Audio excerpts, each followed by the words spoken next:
What does the future hold for Assassin's Creed and Call of Duty? I'm GhostRobo, and let's find out.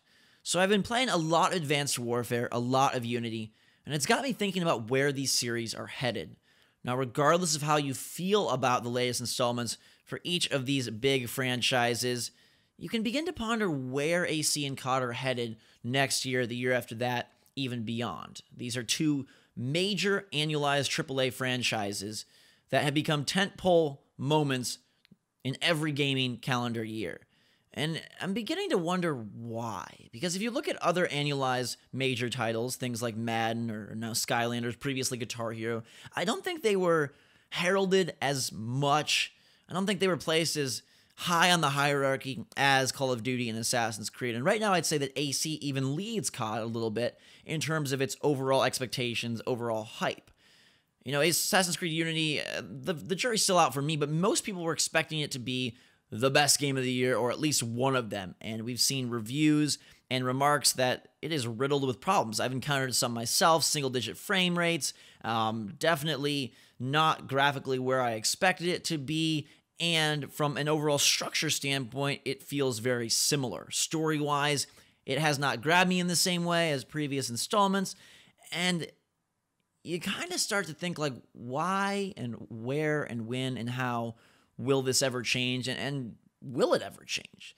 Advanced Warfare definitely is a step up from previous years, but it suffers some of the same exact problems. And I think the first one to pinpoint is the consistency of the lore versus the desire to have each installment be somebody's first. So the goal for Assassin's Creed is that each one can be somebody's first, and that's why I think, and it's probably been stated, that they don't have so much carryover between characters and plots.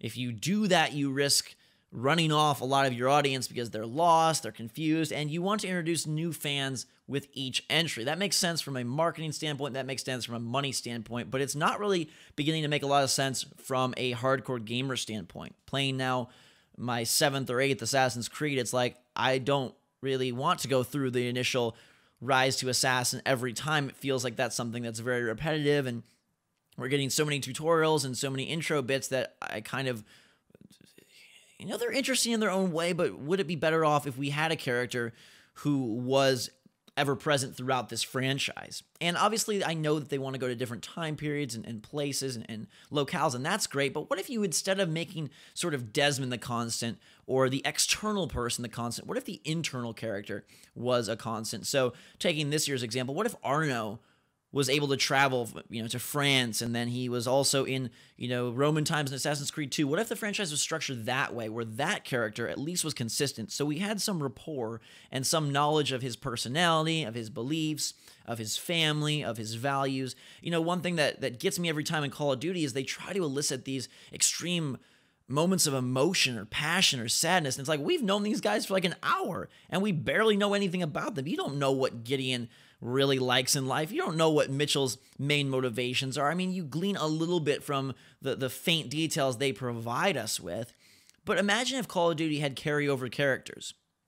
I don't know if that's something they're planning on doing at the, well, without spoiling things, there is an idea that Advanced Warfare could continue on in some capacity, and perhaps they will go that route, but I see it still as more of a 3-studio race to create the best Call of Duty, and that doesn't allow for much consistency, at least from a story point. I would like them to have these characters sort of transition from game to game, because you could get to know them and you could put them in different scenarios. The world could be in different states or different places, or different, you know, groups could take over or rise and fall. But would it be cool if you rode with the same dude from game to game? So as a longtime fan, you came back to the series, you were like, hey, I know this guy, this is my dude, and we are going to go wreak some havoc together. Like, would that be a more enjoyable experience, and would there be more attachment, and would it appease more of the hardcore? And of course, these games have risen to a level where I don't know that they really care so much about the hardcore. Sure, they'll make some tweaks in multiplayer, some things that they say, oh, this is for you, this is for,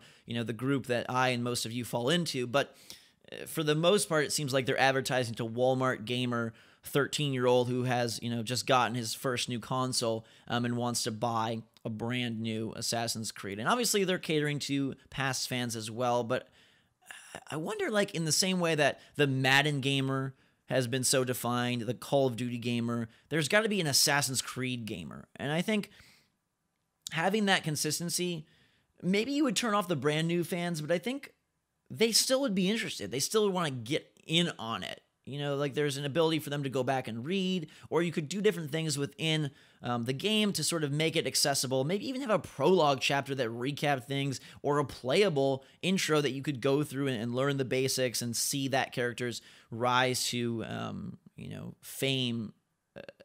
I just wish that I didn't have to do sort of a repeat. It feels like a reset every year, like you're going in and you have to be inoculated with all of this information once over because somebody has never seen it before. And the same way that you get the blade and this, and like, it feels so repetitive. And I'm at the point where 8 times in, I'm like, dude, can't we just do something different with these mechanics? Because I like some of the mechanics. That transitions me into the second point, which is how fundamentally sound are these games truly. Now, I'm speaking more towards Assassins than I am Call of Duty, because shooting is kind of shooting, although it would be nice to see maybe some more variety within Call of Duty. I thought Advanced Warfare did a nice job of really keeping things grounded. Like, there weren't too many vehicle missions. There weren't too many, like, off-the-wall, ridiculous set pieces just for the sake of set pieces. For the most part, you were playing through pretty well-designed levels, and it didn't feel too much just like shooting gallery. It was more of a sense of making your way through these missions, and I liked how they had a higher emphasis on atmosphere. They did a lot of things right. But for a franchise like Assassin's Creed, when they cannot seem to get the mechanics locked down still, like, will that ever happen? And when people go and say, well, there's Mario games every year, and people don't, Ghost, you're not criticizing that. I think the difference for me, I do see some weaknesses in the Mario franchise, but I think the difference for me is that the Mario series is built on a very strong, just super solid group of mechanics. And so when you have that foundation and then you lay a new world or a new set of levels or some new characters or some new extra mechanics or power-ups over that, you're like, okay, this is already building on something really great. And for me as a hardcore gamer, like, the experience of playing the game is so important to me. For Assassin's Creed, I feel like the mental experience of the game is the better part. Like, actually playing it still somehow 7-8 years in is clunky. Like, Arno, I feel like the controls are more of suggestions than actual things he should be doing. It's like, Arno, can you please go down? Might you want to go up? Could we maybe move around this corner? I'm still bumping into stuff. It's hard as heck to go through windows. I still clip through things, and it's like, why is this not locked down? But the idea of being an assassin is so grand. The idea of being this stealthy, sneaky dude taking over an entire massive historical city is just amazing. And that is sort of, I think, what is really enrapturing about the Assassin's Creed franchise is more of the idea behind it than the actual game part of it. When you look at the first assassination in that game, the way it goes down and how it's done is so much cooler than what you're actually doing. Like, simplistically,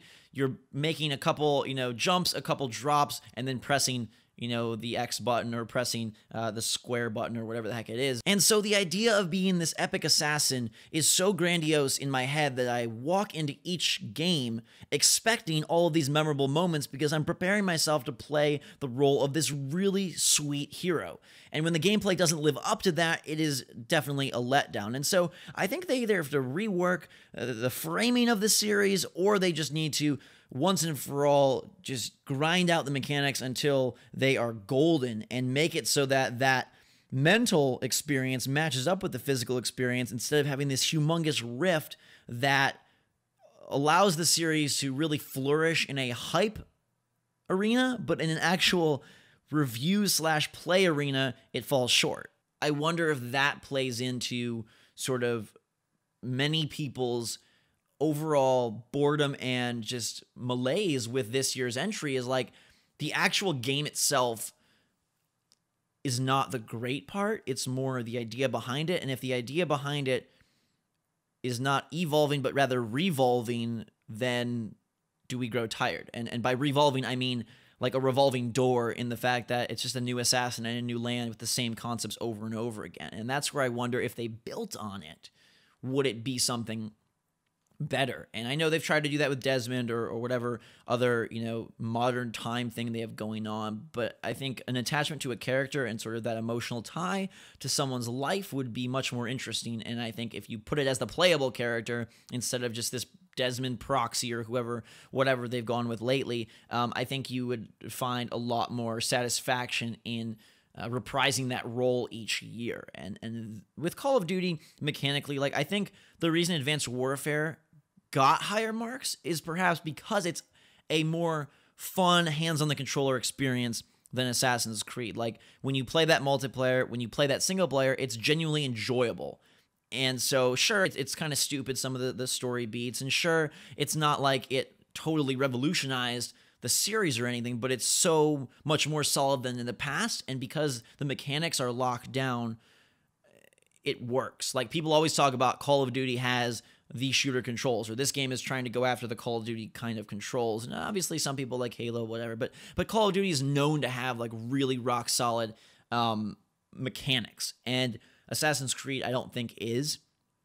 And Mario is, and so for me, having a new set of levels is fun, even if the game doesn't feel drastically different, because what I'm doing moment to moment, I really like. And I don't need to hammer that point home anymore, but I wonder for some of these games that are more about sort of the facade around the actual game more than the game itself, do we grow tired of those more quickly? And this is just something for you to ponder. I'm not making an ultimate judgment call on what is, the best franchise or the worst franchise, but we've seen quite a pushback against Assassin's Creed this year, and some of that has to do with the review embargo nonsense. Touch on that briefly. Basically, they made their review embargo post-launch, and so people went and bought the game and didn't know about a lot of these problems, and the game is saddled with technical issues, microtransactions, macro transactions, I'd call some of them. They're pretty darn pricey. And that doesn't make it a bad game, but it does give the allure that they're more interested in just cranking these out and collecting their cash than they are in producing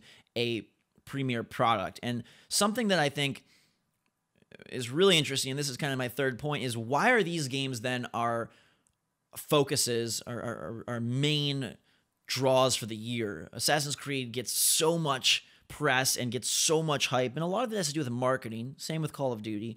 But it's you don't see people expecting Madden to be Game of the Year. You don't see people expecting NBA to be Game of the Year. And I know those are sports titles, but you could say the same about racing, or something like Disney Infinity, which probably plans to be annualized now.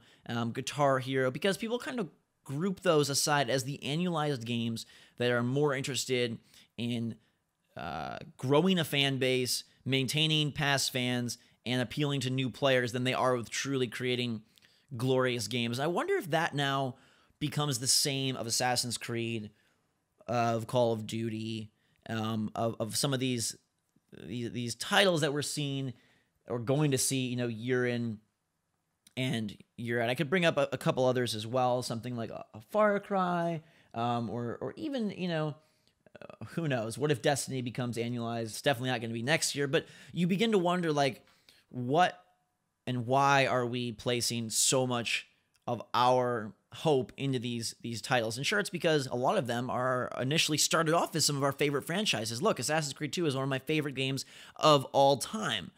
BioShock is also one of my favorite games of all time, but if BioShock became annualized, I think I would probably learn to dislike that as well.